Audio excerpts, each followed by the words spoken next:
Hey y'all. This is Shawnti Refuge, your master certified mental health coach, speaker, and author of the best selling book Quiet as Kept. We are starting another round of the last round of parenting myself first. And this week we're talking about the unspoken burdens. We're talking about roles we never signed up for, but somehow carry anyway. And we're naming one of those today, which is the strong one in the family. So if you ever felt like you had to hold everybody else down while falling apart quietly yourself, this episode is for you, especially if you are an eldest daughter. So what it means to be the strong one. You know the role, the one everyone calls for help but never checks on, the one who has to be okay no matter what, the fixer, the giver, the emotional glue. But let's be real, being the strong one is not a personality trait, it is a trauma response. And too often, it starts in childhood. A 2022 study published in Family Process Journal found that Black women disproportionately take on caregiving and conflict resolution roles within the family, often at the cost of their own emotional health and rest. So, strength becomes survival.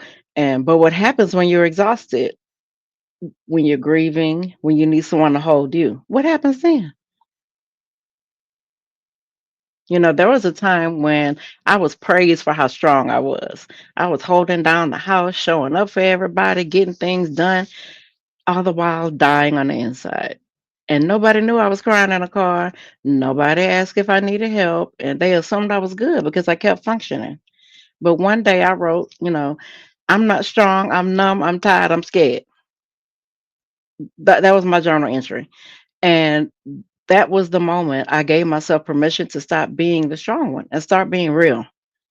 Because I was tired, y'all. Because holding everything for everyone doesn't make you powerful. It makes you invisible. And we done being invisible, right? If you've been listening to me and watching my videos this long, yeah, you're done with being invisible. And I'm proud of you for that.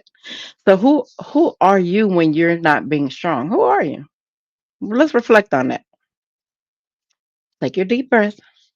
Inhale through your nose. Exhale through your mouth slowly.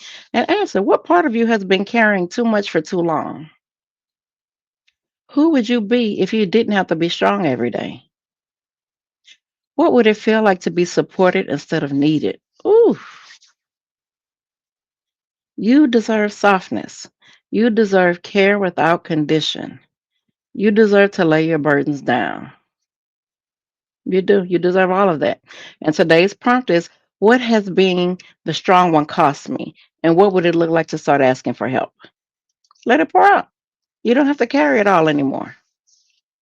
And if this hits your heart, I want to help you release the weight you've been carrying in silence. I have guided journals on my website that walk you through burnout, overfunctioning, and reclaiming your peace. The one I recommend here is I'm Tired AF, and you know what the AF means. You can find that along with other collections of my guided journals, but I recommend that one. And I have support groups. I have free resources. You have no excuse. I have one on one coaching.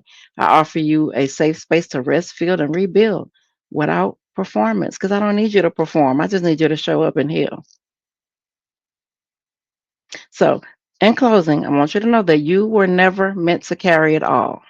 And let this be the season you set some things down, especially the shit that don't belong to you. You don't have to be strong to be worthy. You just have to be honest.